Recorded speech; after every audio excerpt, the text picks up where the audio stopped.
I'm so happy to be here with you and for you all to have asked me to be here to do this talk about the clinician's role in fighting hunger and poverty.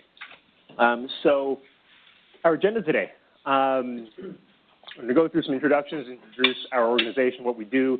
Then we're going to go through my 4 S's, some stats, some scares, some stories, and some solutions. And then we're going to end with a little bit of inspiration, really sort of focusing on what the clinician's role really is historically and for many of you in this room today. So as Shelley mentioned, we are Feeding Wisconsin. We are the state association of the 6 regional Feeding America food banks that provide food to all 72 counties of the state through a network of about 1,000 local food programs. We're the state office, and together we provide about 55 million meals every year to folks living in every county of our state.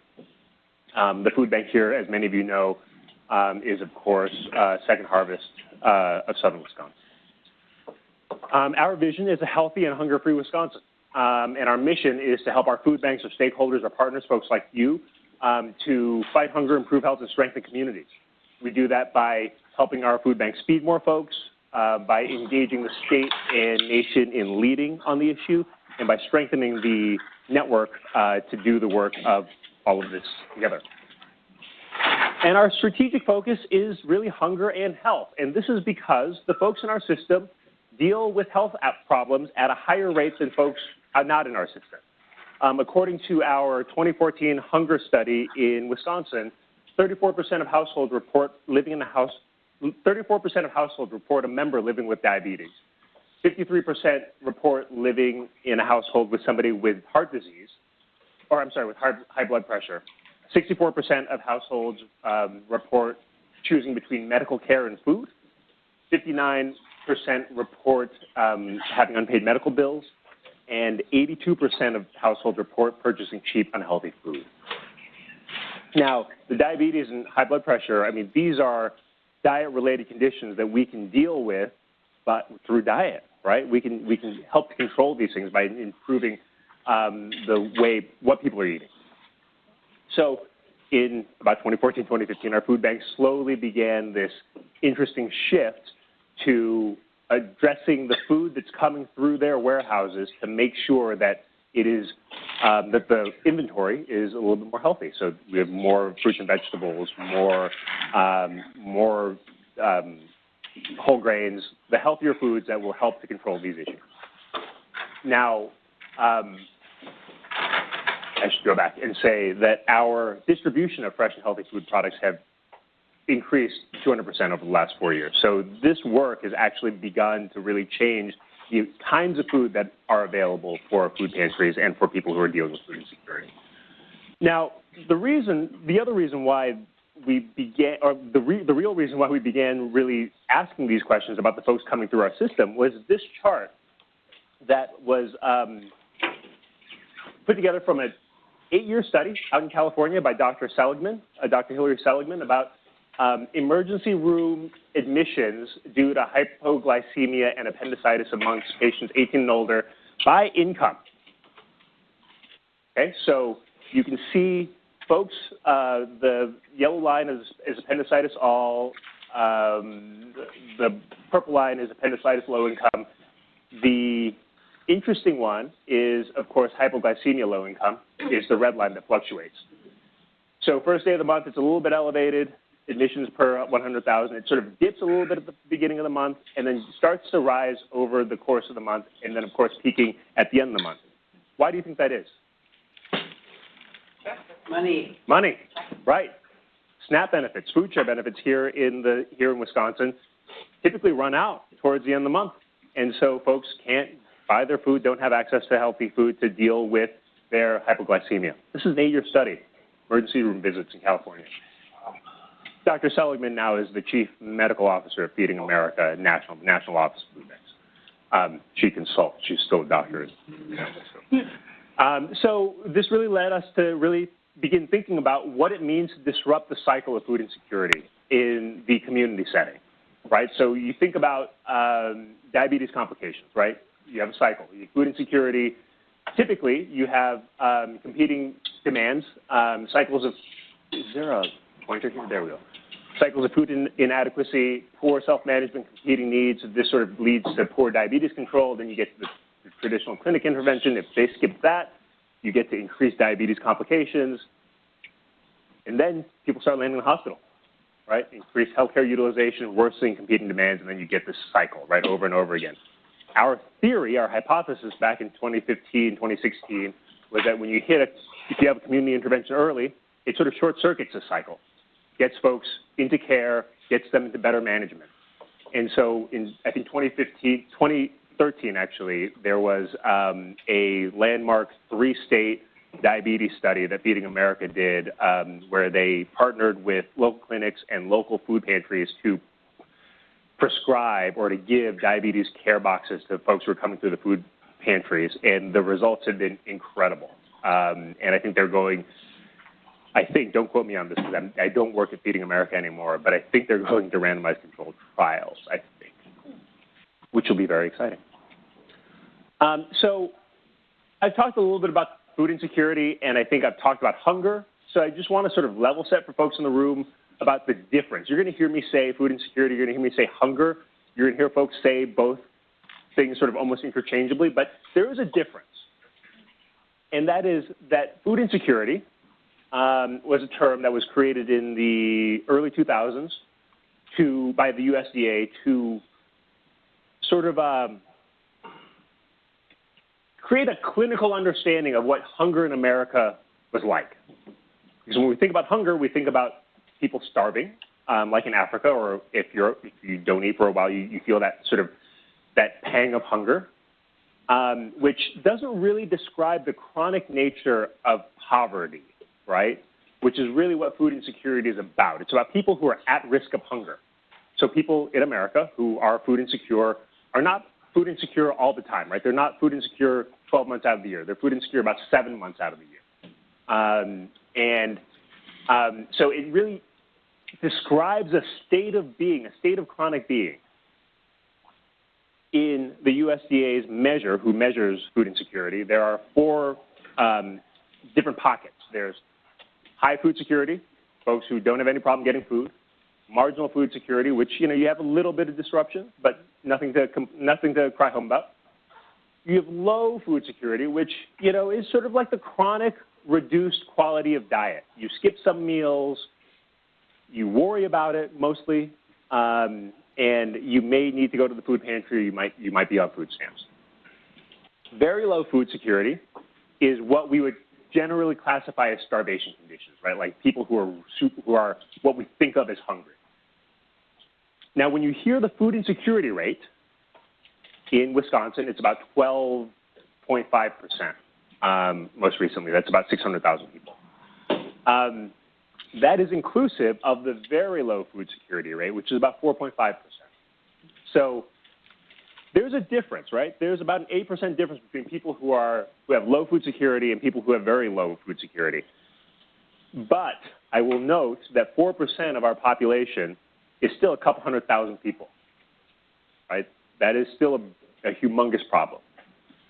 And this is assessed every year by USDA. They do a national survey where they call and ask people a battery of questions. You all here do a food insecurity screening for, I think, in the pediatrics department, where that battery of questions has been distilled down to 2 questions that has been validated to actually assess food security, the state of food security. But this changes, right? I mean, somebody can be food insecure, or food secure rather, because they have food stamps, because they're coming to the food pantry. Doesn't mean that they're doing good, right? It means that they might have marginal food security. So I just want to say that it's a little bit murky, and when folks ask me about the question, it sort of takes this long explanation to get into the weeds, and given that I have all of you here, I wanted to just take a moment to actually go through that. But the trends are good, right? Food insecurity trends are good over the last few years. As you can imagine, in 2007, food insecurity rates went up. Why do we think that was? Great Recession, right? Greatest dislocation of jobs since the Great Depression, the Great Recession, the greatest dislocation of jobs since the Great Recession. Over the intervening years, the last 11 years or so, food insecurity stayed relatively high. Now, if I overlaid a line on the rates of poverty, it would track pretty closely to this. Recovery started happening here. As you can see, food insecurity started to come down, and it really began to drop in 2015. Trends are good. Doesn't mean that we are close to a solution. It doesn't mean that we're just around the corner from solving the problem. As you can see, we are still at all-time highs if you took away the Great Recession, right? We are still at pretty high levels of food insecurity if you take away the fact that we had the event of the Great Recession. Now, what happened during the Great Recession? A lot of folks lost their jobs, right? I'll talk about that. I will hold that for the scares part, which is coming up.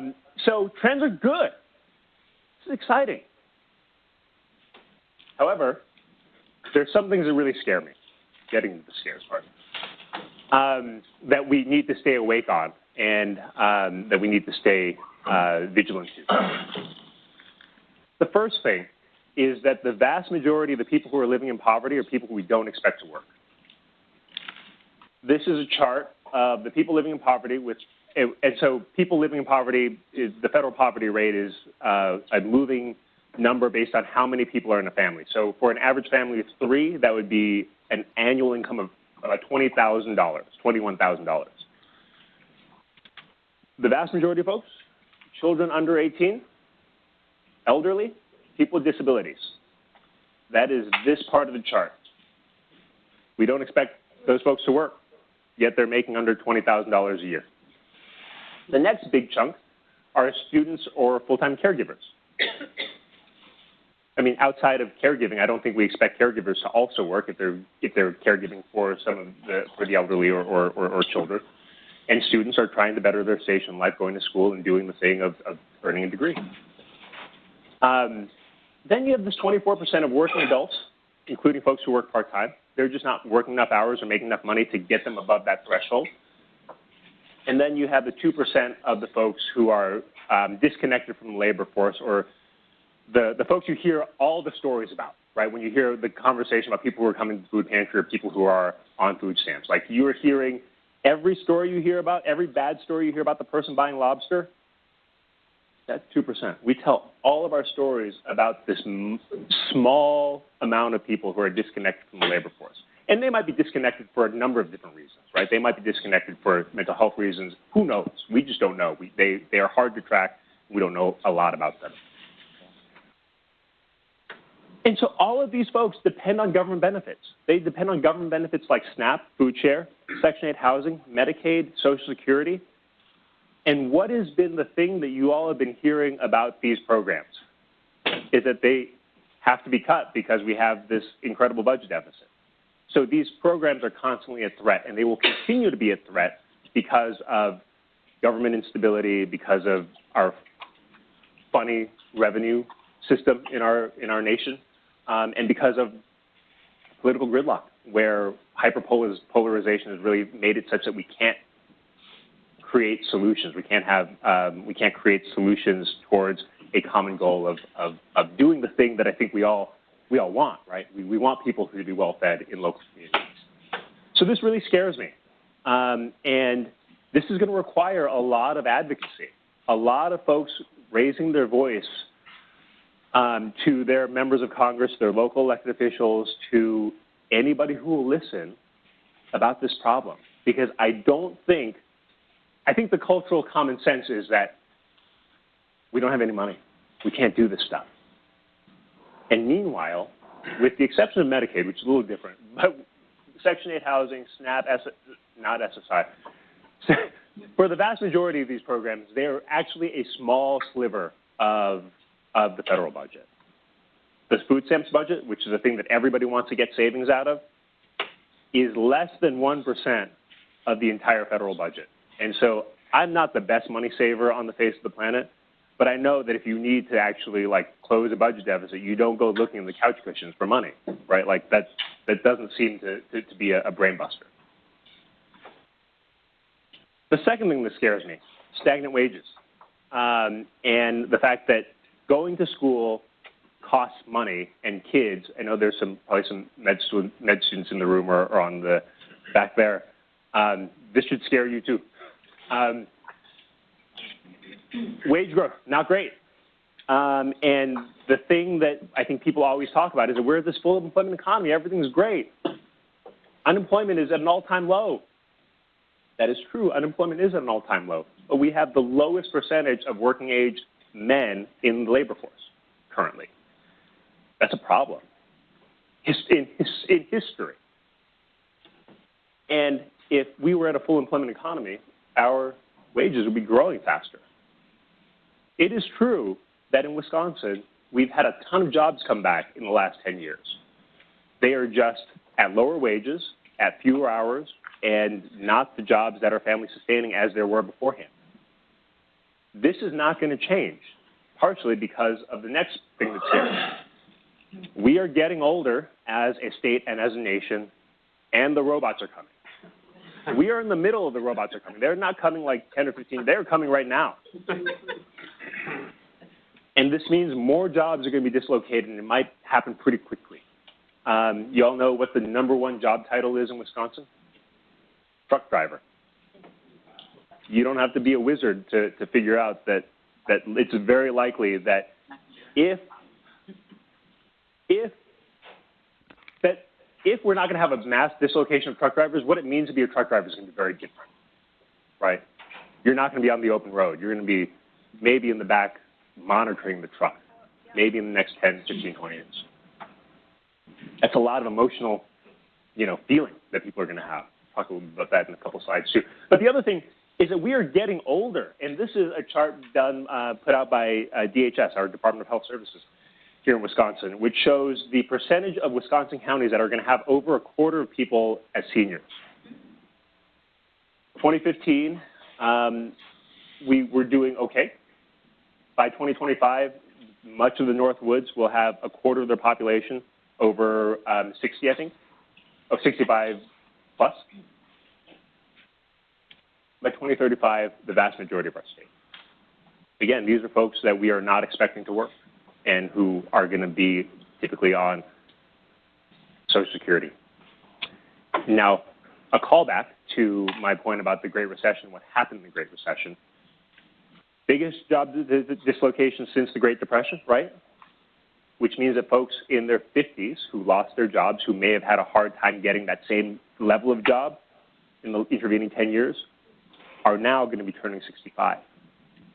So we know trends that these folks by 2025 and by 2035 are going to be getting older, poorer, and with fewer assets because many of them cashed in their 401ks or whatever to be able to make ends meet. So these three things scare me. So lots of stories, lots of stats. What does this look like in real life? It looks like Christy, who's in her mid-40s. We met her in Oshkosh a couple months ago.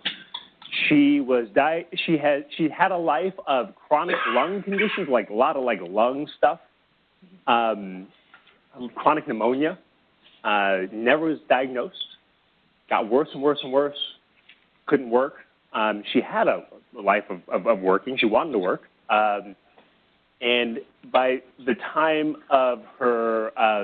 when she was in her mid-30s, she was finally diagnosed this lung condition with A1AD,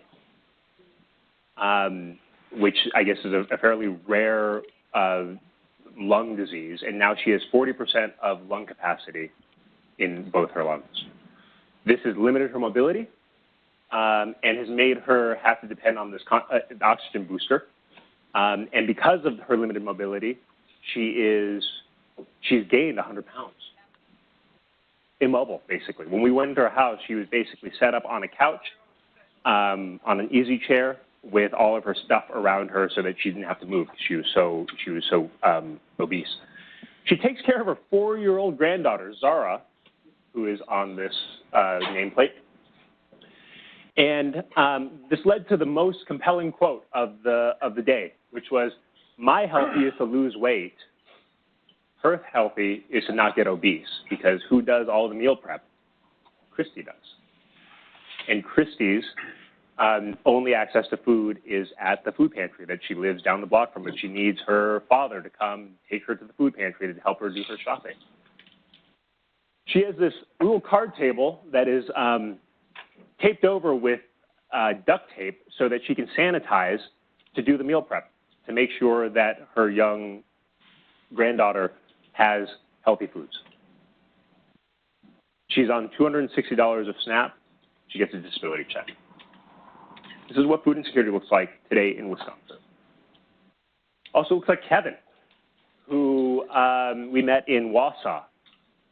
Worked all his life. Mom instilled an incredible work ethic. She worked her tail off to keep the lights on and keep food on the table.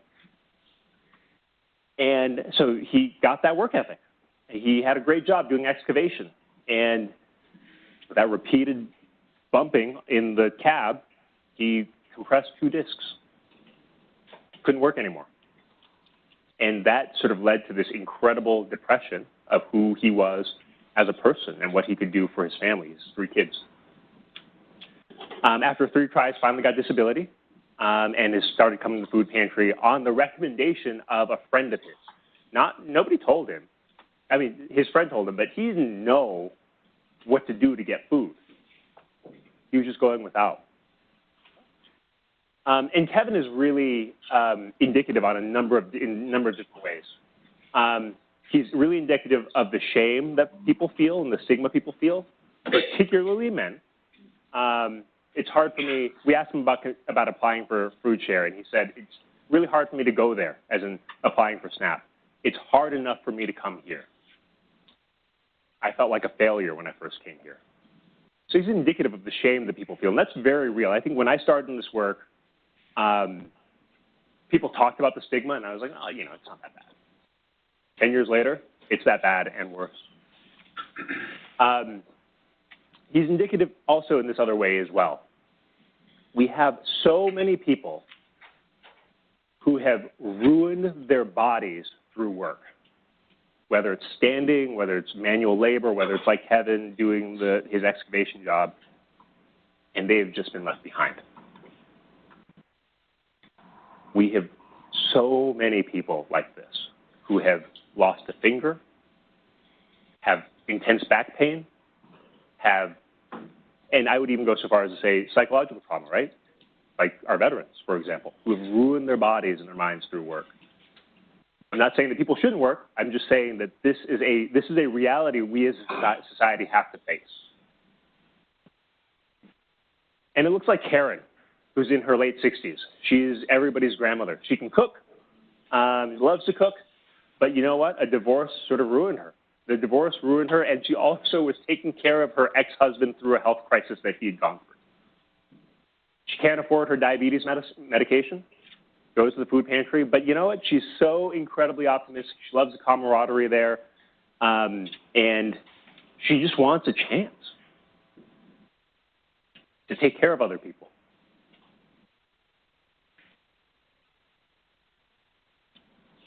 So we did this client focus group project over the last few months to understand the barriers they face and to be able to collect some of their stories, to be able to tell folks like you.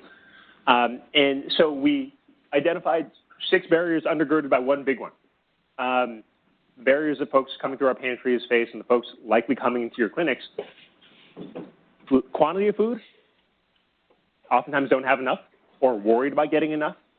Quality of food, oftentimes the food they get at the food pantry isn't great, so it's incumbent upon us and partners in this room to work on that. They have some storage challenges, might not have a refrigerator. We met a woman in a rooming house who has access to a refrigerator, a shared refrigerator, but you know what? There's mold growing on every corner of that thing. It was the scariest thing I've seen in my life.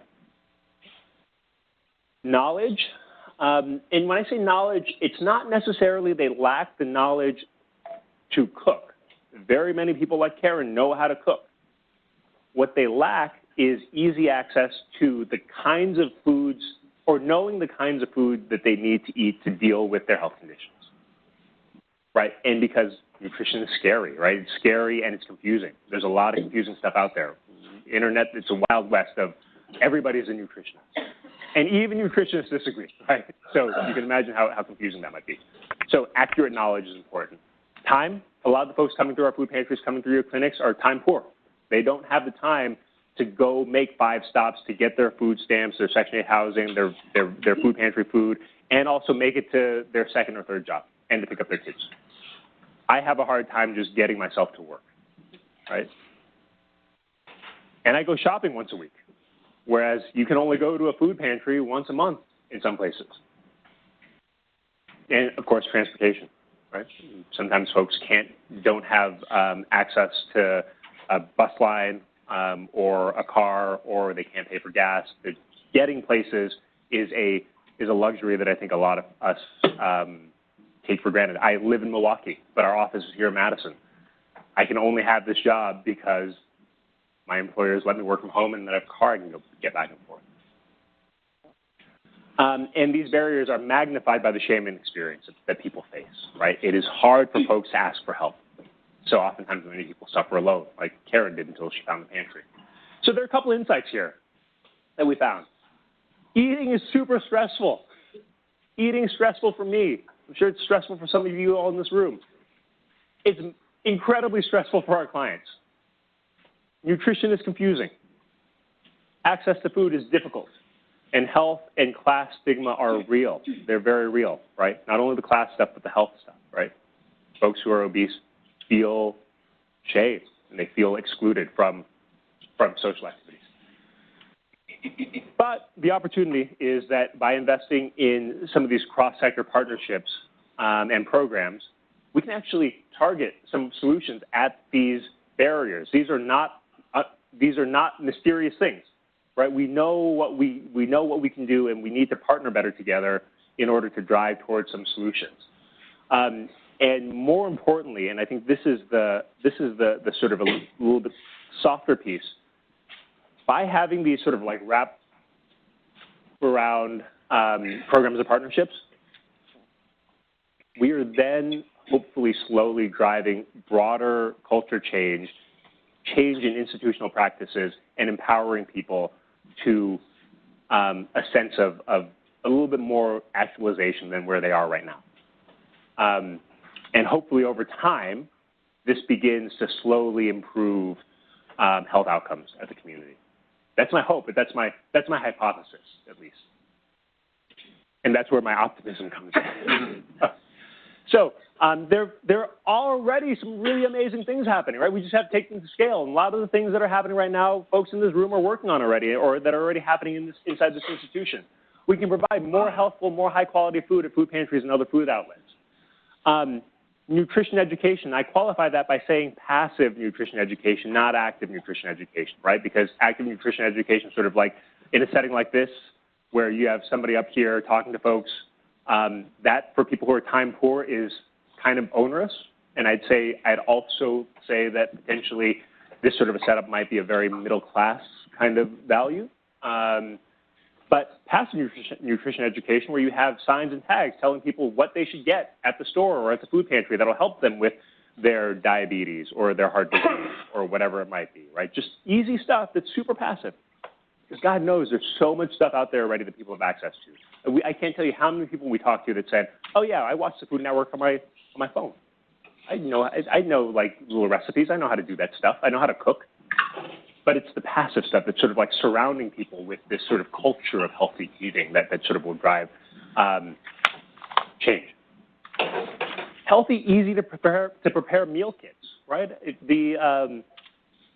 Everybody loves Blue Apron. We would love to figure out a Blue Apron that's cost effective for our system, right? Ease of preparation is not something that should be relegated to folks like us, right? It should be available to everybody. For us, though, in our world, the cost is a problem. Food RX programs. You all have heard about that. It's where doctors prescribe fruits and vegetables. They go to a store to redeem their prescription or potentially to a food bank or a food pharmacy. Easier to access food at clinics, hospitals, so the hospital pantries. There was a really, I'm going to say something that I might regret. There was a study by a Boston Consulting Group that they conducted for our food bank in Minneapolis that helped them understand that their biggest opportunity for food distribution was in the hospital and clinic setting. I don't know that that's such a great idea, but I wanted to throw it out there since I'm in front of all of you. And then finally, some transportation solutions for people who are seniors or are disabled. Healthy meal kit delivery. I think Meals on Wheels has been a great solution for many years. I'm always very curious as to why that hasn't gotten to scale. My guess is there's a question on cost. But I think the time has come. The time is now to sort of figure out how we can have some innovative partnerships to make that sort of a program have deeper reach. All of these, I have a note that says advocacy on my hand. All of these are going to require advocacy, right? Not external advocacy at your Leggie's office. Some will. We can talk about that too. But internal advocacy, right? How you guys are doing your work every day, showing up to work inside your clinic, inside your hospital, to talk about these issues and these programs and these partnerships with leadership in this hospital, in the places where you work. And then on the external side, I mean, I will say that our hope is that in 5 or 10 years, healthy food will be a reimbursable on Medicaid. So that creates a sustainable stream of revenue for us to be able to get the high-quality foods at high quality that the high-quality foods at the quality that everybody should expect for our food pantries. Right now, that's a bit of a challenge for us, but we are working on it. If we can get a little bit of reimbursement, that makes it a lot easier, right? Because our main value proposition at the food bank level is that we get access to a lot of low-cost food, low-cost, high-quality, fresh food. That's going to require some advocacy and some partnership with you and us. And I think there are already, I don't know how many of you in here have read the Time Magazine article, Food is Medicine, that came out a couple weeks ago. If you haven't, you should read it. But there are some really interesting pilots and working groups right now in DC that are looking into this question right now. And so this is not a pipe dream anymore. It might have been 5 years ago, but it's not anymore, which is exciting. So some other opportunities for partnerships. How do we do low-cost sourcing right now for food pharmacy, right? How do we partner together? The cost of partnership can be pretty high, but I think the impact is pretty big, right? Again, we have our food banks and food pantries have existing rail systems. We move food around the state all the time. We have access to year-round fresh produce at the farmer level from California, Texas, Florida, all the places that grow food year-round. We don't grow food here in our state right now. So how do we do that? How do we partner to help you all fill potentially food pharmacies with delicious fresh food? How do we provide for you the client insights and data so that you can service your clients better who need these products? We can create better incentives for healthy food purchase at places where people shop, right? Right now we have a lot of incentive programs for folks to go to the farmer's market. People who are typically low income don't typically shop at farmer's markets. They shop in the grocery store or at Walmart. And how do we have a solution that actually creates that kind of an incentive actually in the store at a place where folks are already going? Because again, people are time poor. We don't want them to go to Willie Street Co-op and then everywhere else to get their healthy foods. If they're not already going there, if they are, it's great. I think some of these solutions can be facilitated by some emerging tech partnerships. We've had some interesting discussions with folks who can produce a recipe, produce a food order for a grocer from somebody pushing a button on a recipe they want to make online. So you see a recipe that is for some heart-healthy stir-fry. You say, I want that. You press that button, the app sends it to Walmart. You drive to Walmart, you pick up your bag full of the stuff for that recipe. That's going to totally disrupt the way how we distribute food, but I think it's an incredibly exciting way for us to figure out how to get more healthy food to folks where they are actually getting food themselves. And then finally, this is really interesting too. How do we do data sharing to share insights, of course, HIPAA compliant, to guide our hunger fighting and health improving business decisions? Shelley and I were just talking about that a little bit earlier. My network of food banks and food pantries are implementing all kinds of crazy data solutions, and nobody's sure whether or not anything talks to each other. And for me, I'm like, this is going to be an incredible headache 5 years down the road when we're going to try to figure out, when we're going to say to ourselves, hey, we have access to all this data. We need to figure out how to put this all together. We should be asking those questions at the front end. And I think we should be asking those questions with you, too. We have some interesting partnerships emerging with Redox to help referrals trigger a help ticket on our side, which is interesting. But again, how do we take this to scale, right? We're still talking about pretty small scale interventions at this point.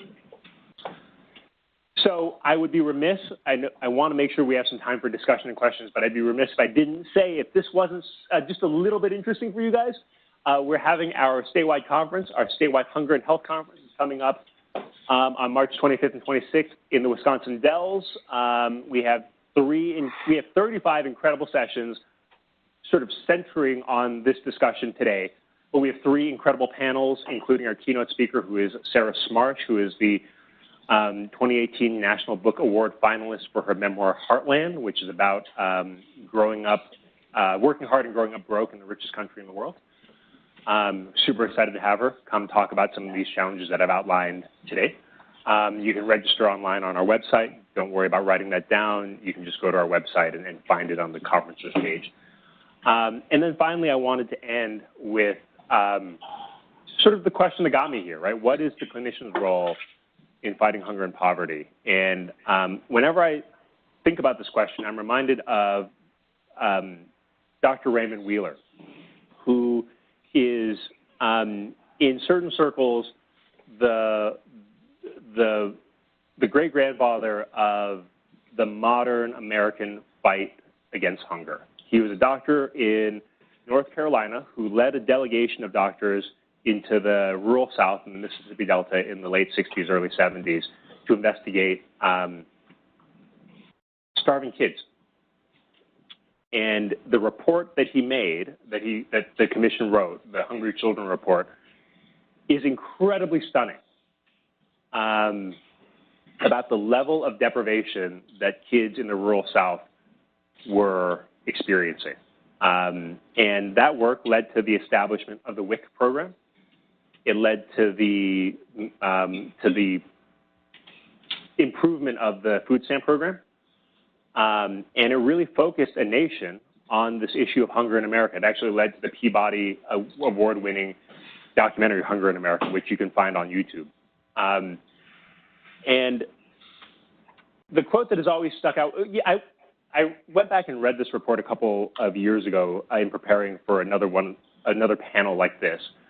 And I was shocked that if you replaced certain words in that report with what's going on today and just added a 0 in the amount of money people were earning and the fact that, you know, he basically talked about sharecroppers who are being edged out in the labor market with combines. If you sort of change that with what's going on now with potentially truckers and technology, the report is basically the same. You can run a find, replace, and what he is describing is basically the same. That's on us, right?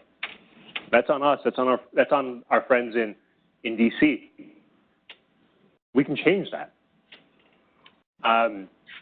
The quote that has always stuck with me is this quote that when children don't get enough to eat, their initial response to the world is mistrust, right? You don't have that sense of care, of being cared for, which I think as we're thinking about how we do some of these soft things of scaling compassion, right, how we treat each other, that's going to be incredibly important.